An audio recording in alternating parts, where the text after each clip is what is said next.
Hi there, and welcome to the RevOps show. If we want something to change, more often than not, our focus shifts to changing something big, because changing something big will disrupt the world, right? Well, maybe not. Today, Doug and Jess are diving into how our small actions can lead to the biggest impacts, whether that be positive or negative. It's actually in the little things that we can create lasting change.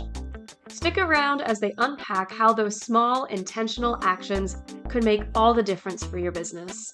And let's jump into it.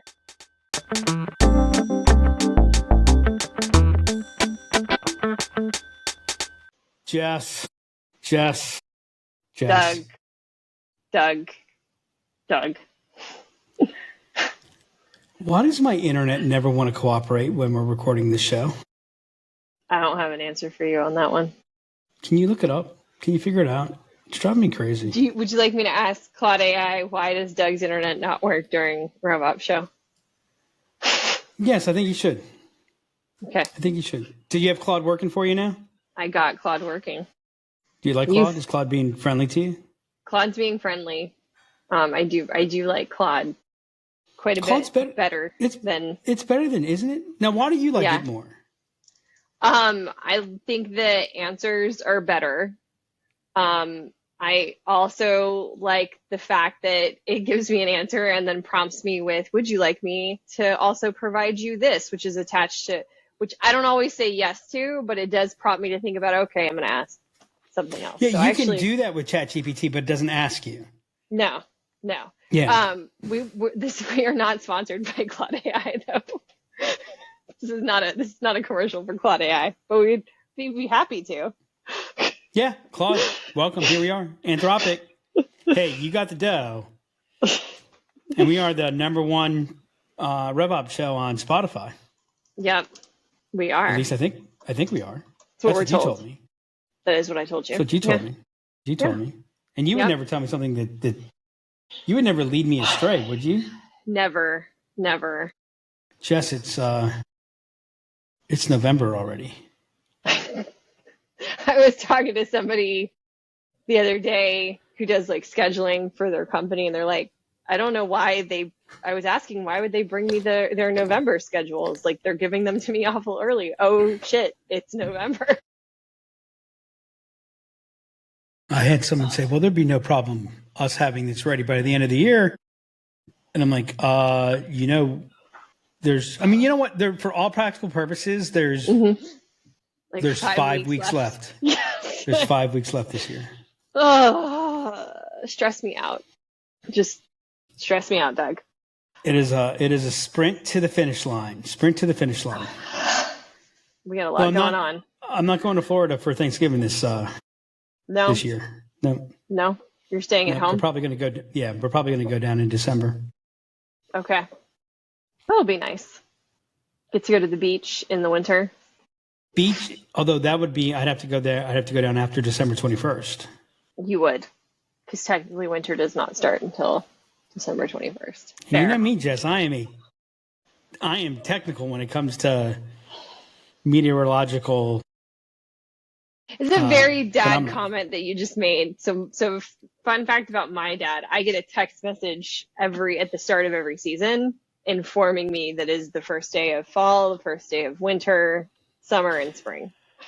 Does your dad does he get dad about storms? Yes. Right. So I don't. Oh, okay. So we were on the cruise when Milton was coming through. Mm-hmm. I mean, there was one couple next to us. Apparently, they called their kid, they were talking to us casually, and the whole conversation was about, oh, your daughter's in St. Pete. Oh, well, she needs to evacuate. Yeah. And they're getting Danny. Danny starts, well, have you told him about putting water in the tub in case they don't have water? Yeah.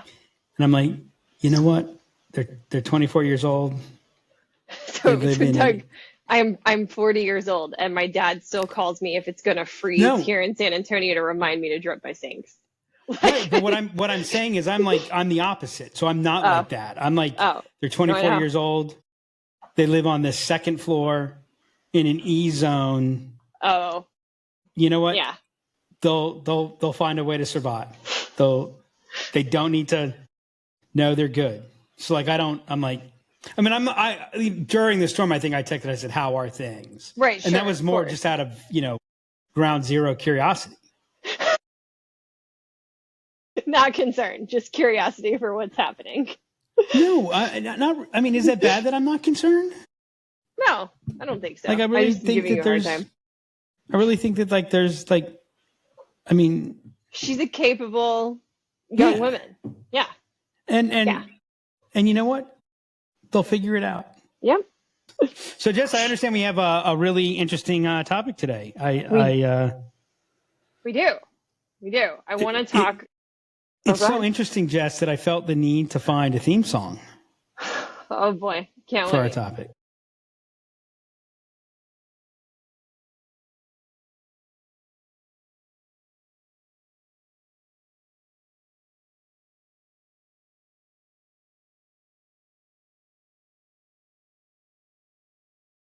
Thank you for that. Now I'm going to have that terror of a song in my head for the rest of the week. See, so I wasn't sure how you would react. It was a Disney song, but it's a small world, so I wasn't sure. I felt like, would you be excited because it was a Disney song? There's a reason the ride is terrible, and it's the song. Like, I understand the necessity. I both understand the necessity of the song and hate the song. Well, I think the ride is terrible for reasons that go beyond the song. Well, Walt had a vision. That's all I can tell you. There was a time where the ride was probably not horrible. It's just one of those rides that the time has probably come that, I would be pissed off if they updated it now. Right. At this point, you just get rid of it. But they won't. Oh, no, you can't get rid of it. Because Walt's hands touched. But you can't get rid of it. That's a rite of passage. As we talked about last episode, that's a rite of passage. Correct. But we are not talking about Disney today, Jess. What are we talking about? We are not. So I want to talk about how small improvements can lead to big impact. Small things make big differences. Mm-hmm. Mm-hmm. It's a small world, Jess. Do you see the leitmotif that we did there? I put it together. I did. That's the inspiration that you get from this show. Yep. By the way, did you notice the fade out? I did. Very nice. New mixing board. Everything's back. It's fixed. Great. We're ready to go. Great. I can be excited. That's our live audience. We're going to see how much patience I have for the soundboard over the next hour, I feel. Oh, I still have my other soundboard. Oh, I couldn't hear that. I didn't play anything. Oh, okay. It looked like you pushed a button. Guys, full hearts. There we go. Okay, good. At least we still have that. I could play a different one. No, Maybe let's not do that. It's a small world out of your head. No, I'm good. I'm good. All right. All right. So we've talked about how improving 3% of your go-to-market efforts can increase your bottom line by 3% difference. Yep. Can increase your bottom line by 20 to 45%. So I wanted to kind of delve into how small improvements can make a big impact. I've seen this concept in action in our project management approach and how we run programs with clients. So, for example, when we started, go ahead. No, you go. This is your show, Jess. I'm just a guest.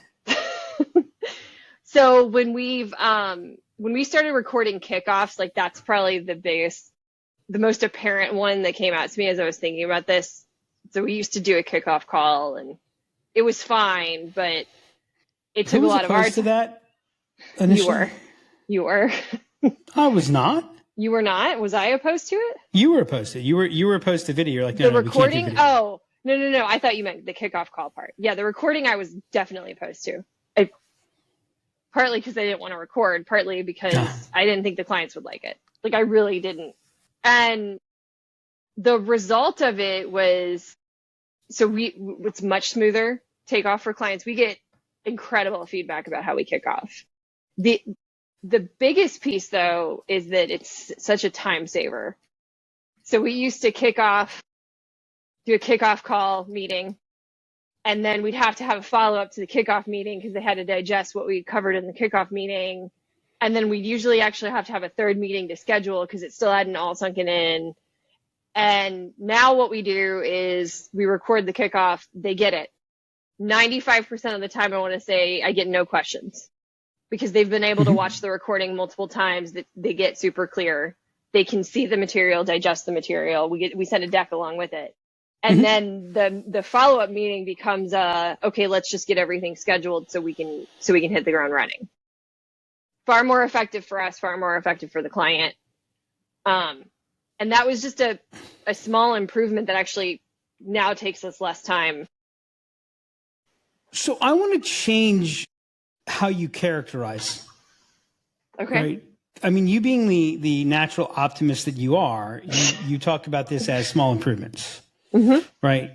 What I want to say is small differences, small things make big differences. Small things make big impacts. Okay. Right? Because, I mean, the change, small changes make, have big consequences. That can be for good. That can be for bad. Yep. Right. So yeah, it was a very small change. Hey, let's record it. Right. But if you think about it, the small change impacted a whole bunch of barriers, getting people aligned. Like think about how long it took to get the first kickoff scheduled. And all of a sudden, right before anything else, you've got inertia that started, things that are breaking down momentum. Whereas now, that getting the kickoff scheduled was out of our control. Now it's in our control. Yep. Right. So all those things, that small difference ends up having a big impact. Yep. So I think where I wanted to start is I want to see if you could talk about where you've seen some small, we'll say adjustment. The PGA difference. Tour. The PGA Tour. Okay. This is my favorite fun fact. I forget the year, but Phil Mickelson in this year averaged 69.5 strokes per round of golf on the PGA Tour. Another player that most people have probably never heard of, Donnie Hammond, averaged 70.5 strokes, right? One stroke per 18 holes with a par usually of 72. Now, if I took somebody out and we watched somebody you didn't know play golf, and I said one person averages 70.5, another person averages 69.5, you would not be able to tell the difference if you didn't keep the score. Mm-hmm. Right? Yep. There is no difference there. You're talking about absolute mastery. Do you know who Phil Mickelson is, Jess? Yes, I do. Do you know who Donnie Hammond is? I've heard you tell this story before, so that's the only reason I know who that is. But Right. I did not know the first time you told me. Donnie Hammond that year won $400,000 on the PGA Tour. Phil Mickelson won $4.4 million. Yep. Not to mention endorsements, et cetera. That's a small difference that makes a huge impact. Here's the thing that I find. We look for and gravitate to big things. Do you know why we think big things make big differences? Why? Because it's easier to understand. Because it creates greater certainty. We want to think that this big thing that we did, that changed it. Right? Yeah. That's we also pray to the altar of the innovator. The idea that someone had this big idea that was radical. And I mean, what's everyone's favorite word this last decade? Disruptive. We're disruptive. We're disrupting the world to make it a better place, of course. Right. And the thing is, when things are really bad, sometimes it requires something big. Yeah. Right. But the kind of the lesson that I've learned is when you're taking on any kind of effort that matters, the energy and effort to get to the first 60% equals the same amount of energy it gets to the next 20%. So to get from 0 to 60, you've got to take that same amount of effort to get from 60 to 80, which you then have to take the same amount of effort to get from 80 to 90, which means you've then got to take the same amount of effort to get from 90 to 95, the same amount of effort to get from 95 to 99, and the same amount of effort to get from 99 to 100. Yeah. Right. So now the difference, the problem is that big effort and energy that I take that gets me to 60%, you tell me what works really well at 60%, right? The big things happened earlier. The difference is, and when you're talking about mastery, as a matter of fact, I remember when I coached college baseball, one of the things we always talked about, we're like, look, we're at a level of competition now where success is determined from the shoulders up. Before you got to college, success was the shoulders down. Athleticism it was like big differences. Here it was, are you thinking about the play before it starts? Do you know which base to throw? Like small things that oftentimes don't even show up on the scorecard are the difference between winning and losing games, right? So as you begin to approach anything related to mastery and anything related to excellence, excellence is about small things. It's not about big things. Yep. So I think you kind of hit on a little bit of where I want to go next, which is if these small improvements have such a large impact, why aren't we seeing the impact all the time? Like why aren't we saying, oh, that adjustment, like we talk about the big things, we don't talk about the small things, the small adjustments. Remember our episode where we talked about system design? I do. Do you remember the number one takeaway from system design? My mantra? No. The lag is a bitch. Oh, the lag is a bitch. Yeah. Right. Why do we not? We do see it, right? You talk about this. I hate the idea of just try to improve 1% per day. Yeah. Right. I hate the concept of it because 1% per day is actually a big movement, right? If you improved 1% per day, you did the math for me. Thank you. 37 times. That's a 37x improvement, right? Yeah. I'm sorry. You're not going to get 37 times better in your life. Right. Yeah. But think about this, 0.1% improvement. Now that's not 3.7. It's less than that because of the compounding effect. But I think it's your 80% better. So every 2 years, you're twice as good. Yeah. Yeah. So would you notice 0.01%? No. By the way, think about like if you improve your revenue 1% per day, which in a startup phase you will. Yeah. Are you going to notice 1% per day? Maybe. No, you're not. You're not going to. No. So you made $100 yesterday. You made $101 today. Oh, okay. So no. Okay. Yeah. Right. Fair. But then you look up 365 days from now, you're making 37 times. Now you're making, what is it? 37 times 100. You're making $3,700 a day. You're going to notice that? So we do notice the difference. It's just we look for, like what we do is we have this tendency to think big things matter. So we try to implement these big things. Yeah. But then we look at short intervals of time. Who was it? I think it was Bill Gates who said it was either, I think it was, we overestimate the change that can happen in a year and we underestimate the change that happens in 10. Yeah. Right. We come in for our annual plans and it's like, we are going to transform. Transformations take place every 18 to 36 months and they take place on a day-to-day basis. Look at your kids. Have you looked at old pictures of your kids and you're like, wait, who is this? Yeah. Right? Yeah. Do you notice them growing every day? No. Do you have that wall that you measure them against? Like do you draw those lines? We do. Yes. Right? Yeah. Do you see the difference there? Yeah. Like, I remember when Drew looked Danny eye to eye. It's like, who is this person? Yeah. I think the problem is because we don't have the models and the systems set up in advance, we're not thinking about those things. We're looking, the other thing that happens is we will always overestimate what happened recently to the change that we see. So recency bias. So you have a major recency bias. So like the person that decided that, we don't want to use high quality, we're going to lower the quality of cloth that we use to clean the rooms in the hotel. That decision gets made 3 years ago, right? Then little by little, the quality of the cleaning drops. Suddenly people are complaining about, right? And they're not even necessarily complaining about, it's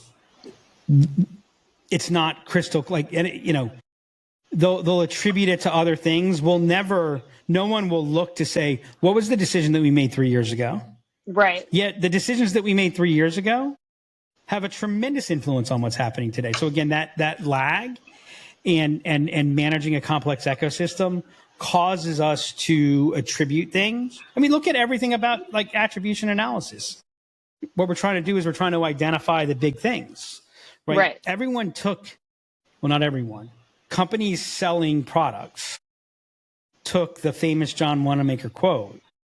I know I'm wasting 50% of my money on advertising. My problem is I don't know which 50%. Yeah. And decided to say that John Wanamaker was talking about the mathematics of advertising. That John Wanamaker was talking about measurement, when what in fact he was saying is you have to do things that don't matter. Right. To get to the things that matter. Because you can never fully attribute anything. And I think that's part of where we run into a lot of problems today, both from a metric standpoint, but also from a workload standpoint. You know what I found the biggest difference between top performers and average performers? What? Top performers do less. Well, so that was actually a question I had for you is do you think RevOps is inclined to do too much? Yes. Yeah. By the way, I think what happens when you start a RevOps function is you start a RevOps function to increase the capacity to do things. Yeah. So actually on that, and this is actually going to go. And that's why I think RevOps is, and again, part of the problem is the evangelizers of RevOps have a hidden agenda. Which is? Right. There's a reason they want RevOps. I mean, where did the discipline of RevOps get born from? It got born from a bunch of applications. It became a category. Yeah. Right. So on that, and this might go to like review cycles too, which popped into my mind as we were talking about attributing and making sure you're looking at things. But so on the biting off more than you can chew, we have a client who's in their second epic. First epic, we put it together, reviewed with them. They asked to add some things. I remember I shared it with you and you're like, I think it's fine. There's a lot here. And I'm concerned about us getting it all done. And we kind of met in the middle somewhere. There was still candidly too much. And we went into this epic and they're like, we strove to do too much in the last 90-day cycle. This 90-day cycle, we're gonna winnow it down. And that was a big learning. And it's because we lost, and what happens too is you lose focus on a lot of things when you do that as well. But I think we see that a lot where add more, get as much as you can into that 90-day cycle, and that's not always the right approach. So that introduces a couple of pieces, because there's also an element of as you make a progression. So there are various inflection points and various improvement points where once you hit an inflection point, the world gets easier for you. The game slows down, right? Yeah. But from one inflection point to the next inflection point, it's probably slotted. If you took a bell curve, a normal distribution, and you pushed it halfway to the right, that's probably what it looks like, where the resource pool gets more and more and more because you're fighting and managing complexity. So we strove to do too much relative to the resources that are allocated. Yeah. The danger and why this more and more and more bias comes on is, if you think about where they are in the managing complexity curve, there's an element of, if we had actually bitten off the right amount to chew for the resources that were allocated, the headwind pushing you back would push you back some, or you'd feel like you make a lot less progress. Now, the reality is you're actually making a lot of progress relative. You're holding your ground relative, but that's also a place where you've got to take a look at what you're doing when we talk about small things. Like here again is a small thing. This weren't like we didn't bite off more than we could chew because of a bunch of big things. It was a bunch of small things that all add up with the change elements and the complexity and the compounding of, because remember, when you're changing one thing in a complex ecosystem, everything is changing. Yep. And so, so there's a big underestimation of what needs to be managed when you're changing something. And that's why everything always takes longer than you thought it was going to take until, wait a second. Where did this come from? Right. Yeah. And I find that that's frequently what kills us and slows us down. I mean, we talk to clients about the death by 1,000 paper cuts. When we talk to them about like where we see programs go sideways, because you underestimate the time of the small change or the small thing. You underestimate how those add up. So I know I'm kind of changing this a little bit from little things make a big difference to the idea about subtraction and do less. Mm-hmm. But part of the problem is, imagine that we come in and we say, okay, I've got, so we're coming into our sixth epic and we're recommending that we do 30% of what we did in our fifth epic. Well, what do you mean? Why am I paying you? Right. Yeah. Or think about, you're the head of RevOps and you're coming in and you're saying, okay, here's my suggestion. My suggestion is we do less. Oh, by the way, I need 20% more budget. I need 20% more budget to do less. Yep. Now, that's a true statement. Mm-hmm. It's just, not necessarily the easiest one to justify your job. Yep.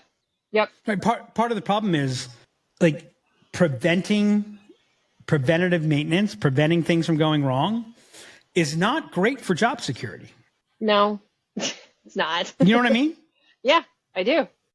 When we were talking earlier about this in prep, you had brought up the fact that sometimes doing nothing, and we talked about this on the show as well before, can be just as impactful or more impactful than doing something. So can you talk to that in relation to how that can impact?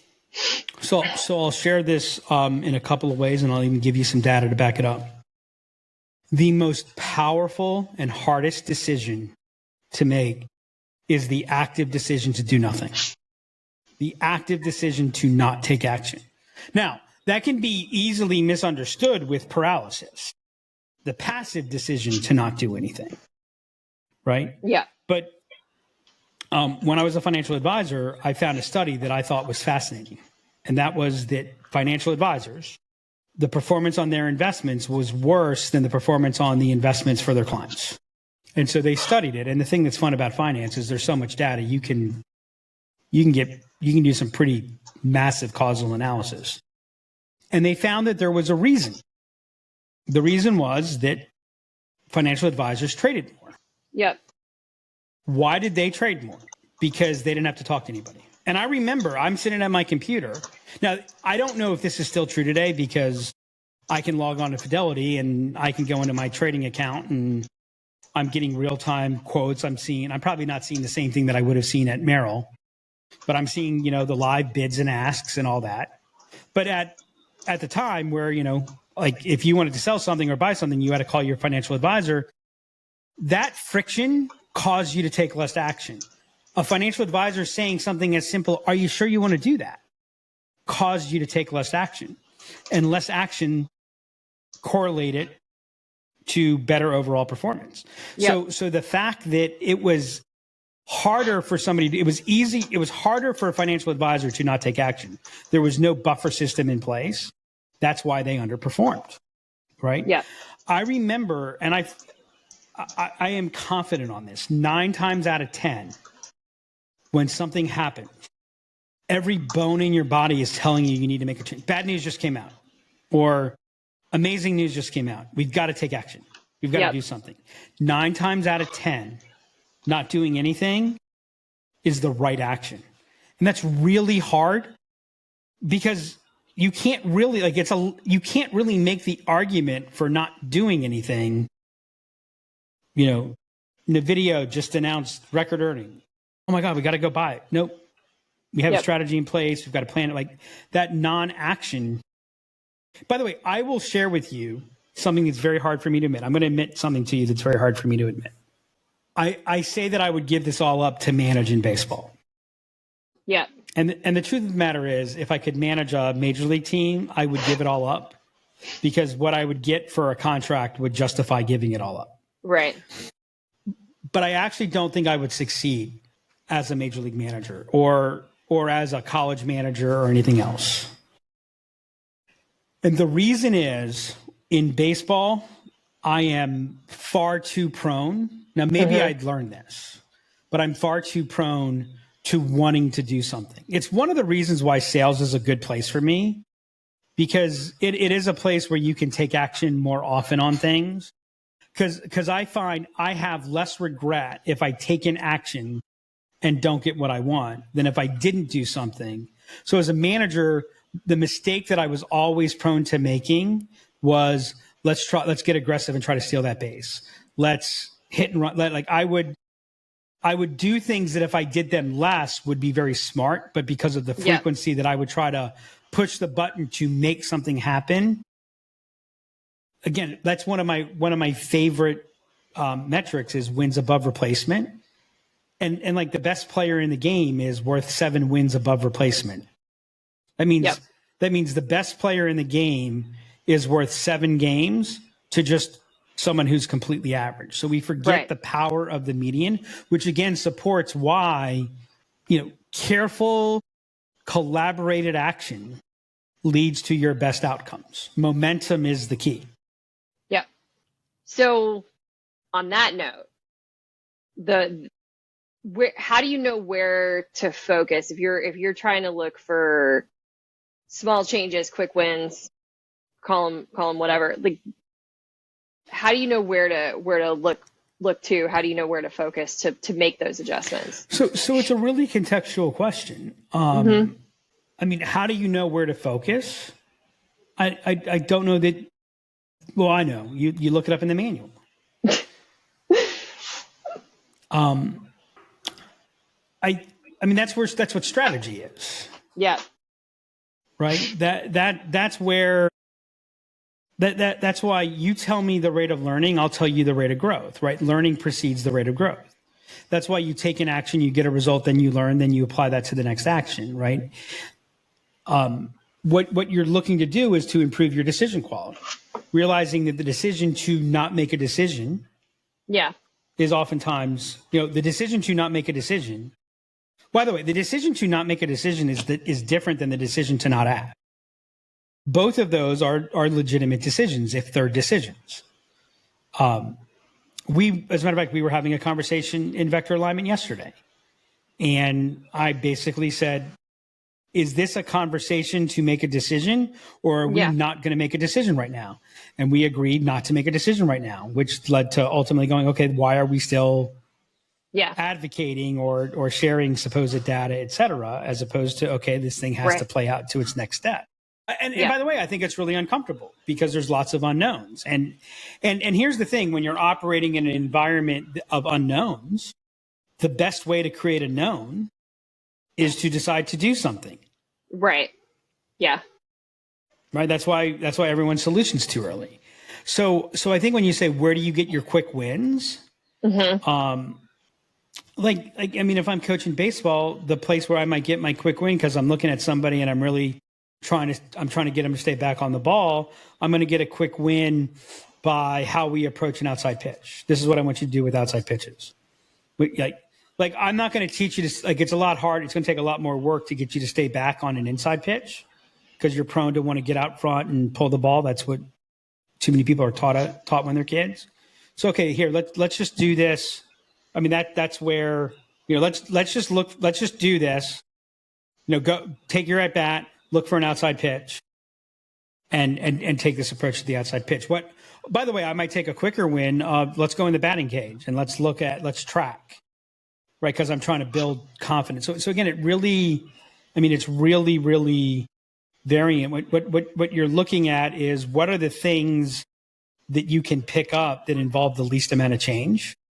That's where your quick win is. And why are you getting a quick win? There's lots of reasons for quick wins. Yeah. Am I getting a quick win to build confidence?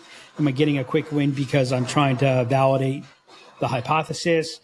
Because I need the political, because if I don't have something to point out to my boss within 30 days, I'm not going to have, right? Now, the moment I say I need a win in 30 days, right, I'm already suboptimal, but I'm also in reality.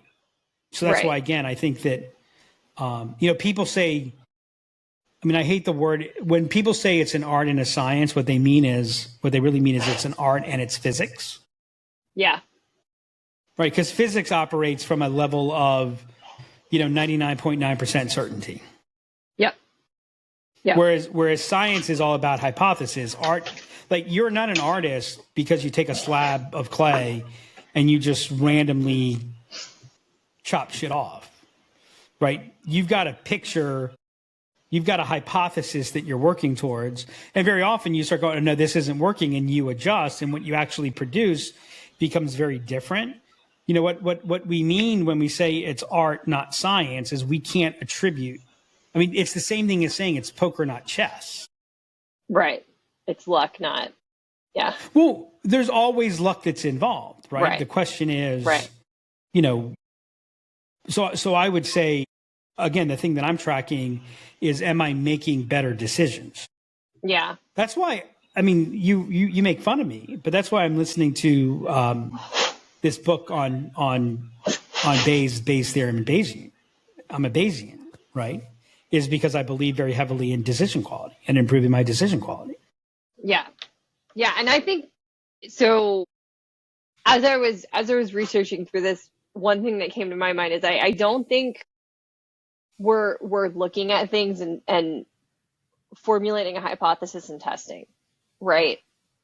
We're taking these big initiatives, we're doing these big things, but we're not looking at things and saying, okay, you know what, I'm going to test this out. I'm going to change this and test this out. And I think that's where we lose a lot of the attribution. I think it's even more basis. I think it's even more basic than that. Is I don't think that we're going in with a hypothesis. Even if we go all in and we don't test it. Yeah. We go in like, and by the way, we never stop and do the work to form the hypothesis. It's, business goes down. Like I can tell, I have a very good indicator of when business is down for people. When their marketing email frequency shoots up. Yeah. Seriously, there's 3 companies right now that I'm like, holy cow. Like I didn't even know I was on their mailing list, let alone now I'm getting like 3 things a month from them. Sometimes 3 things a week. And I'm talking about,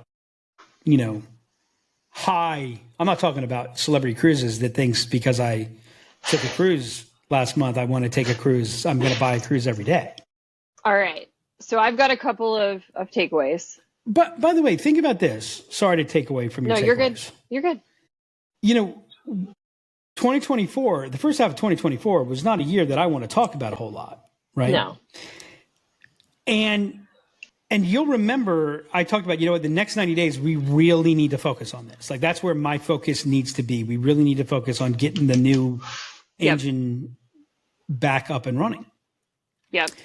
And I'm a little bit arrogant because I say if I focus on anything for 90 days, we'll be in it'll be in a much better place. And we were 60 days into it, and there was nothing. Yep. Like, and I was not in a happy place. Yep. And then 30 days later, it was Katie bar the door, right? Yeah. A perfect example. Now, I think this happens to be a little bit more extreme. Like, I would not say these are typical results. But again, my point is nothing. Brandon, who we just hired, our salesperson, our growth specialist, our client development director, said, what should I keep in mind? What are the secrets to success? I said, grind. Yeah. I said, don't look for the big movement. It's nothing, boom, nothing, right? that's the whole aspect of little things make a big, little things applied consistently. I think maybe that's what we're missing, is it's not just little things, it's little things applied consistently. It's actually a great point on that. Because so I talked about our kickoff process, to bring this back to kind of the beginning of the episode. Our kickoff to roadmap is so consistent, and that's what we get. That's what we get the best amount of feedback on. Right now, what we're struggling is closeout and last mile. And I think, like, I've been thinking about this a lot over the last couple of months of how do we improve that. I mean, and we're I think great consistency, at it, but yeah, 100%. No, I think consistency there is well, and the challenge there is that, so what I would tell you is focus in on the branches for consistency, because one of the challenges, the last mile, there's far more variance. That's the problem, right? Yeah. I'm saying that like it's very simple. Part of the reason the beginning stage is so consistent, like we have more control at that point. It's easier to. I think I may have given you a breakthrough here, Jess. We may be about to solve your problem. Oh boy. One of the most common compliments we get is we kick off really well. Yep. But we didn't always get that. No. As a matter of fact, we used to get the opposite. I remember when we would get the opposite. What we did was we went back and we said, okay, what's our process to kick off? Yeah. And then we said, okay, well, let's run this process. Let's do it enough times so that if it doesn't work, then we know there's something wrong with the process. But let's not let the little things get in the way. Because remember, little things make big differences, positive or negative. I think one of the things that happens as we get to the end is that we're defining things too much by the variance, as opposed to trust the process, run the process. Right. And that's fair, because I was very uncomfortable with our kickoff process, as we talked about the new one where we record. I was very uncomfortable with that at the beginning, and had to fight the urge to deviate from. And you remember the video that I shared from Jonathan India last year, where he said, "Look, if this, in this game, professional sports, in this game, if you spend your time focused on the result, you're not going to last very long. You've got to focus in on the process." Right. Yeah. And I think that's where our team, and I think as projects, I think this is where most teams, as projects begin to experience their variance, we like, there's always a reason to break your process. Mm-hmm. Yeah. Right. And the reason's there's always a good reason to break your process. Right. You can always make the rationalization. Yep. Right. I think, you got to trust the process. By the way, I said small things done consistently. I think one of the issues that you have with big things is you can't do big things consistently. They're too big. It's what I used to tell my son's baseball team. Look, I only want you to do one thing: make routine plays routine. Yep. Right? You get credit for making routine plays routine. You don't get credit for making the big play. Big plays, you'll take care of the big plays. Big plays take care of themselves. It's the routine plays. That's where games are won and lost. I like that. All right, so a couple of takeaways. Recency bias can really skew our view of things and how we allocate, which is why these little adjustments seem hidden and are invisible. Big initiatives have a tendency to get the attention, even though the little adjustments have a big impact because of the compound effects that you talked about. Taking no action purposefully. We've talked about this before. Taking no action purposefully can have a huge impact.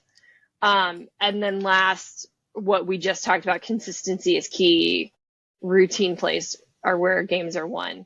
And I'm probably going to steal. Routine plays made routinely. The problem with our team was we made routine plays look like they were big plays. Yeah. I may steal that from you for our team. Please, yeah. I think the key is, the lag is another reason why you need to calibrate with small differences. It's the old, you you turn the water on in the hotel. It's cold. So you raise it up. Then you put your hand in and you burn your hand. Burns you. Yeah. Right. And that's because you didn't give it, you've got to control that increment because there is that lag. I mean, it's the MIT beer game. Yeah. Right. Yep. And I think that again, that's why you've got to, like, the MIT beer game is the perfect example of why you've got to take a look at things and moderation in all things. Yep. And Jess, if you pay attention to the small things, you know what else you're doing? You're saying no to shitty RevOps. Until next time. Ooh, we switched it up. We did. And that's a wrap on this episode of the RevOps Show. Thank you so much for tuning in or watching the show. If you've caught us on YouTube, my biggest takeaway today is that the most powerful action you can take is doing nothing at all. I liked what Doug said, 9 times out of 10, not doing anything is the right move. Don't forget to follow Doug, Jess, and Lyft on LinkedIn, and make sure you're subscribed to the podcast on your favorite listening platform. Subscribe to our new YouTube channel for the video version of the podcast at The RevOps Show. And if you have any inquiries about the show or any questions you would like Doug and Jess to answer, email me at hannah@lyftenablement.com. And until next time, just say no to shitty RevOps.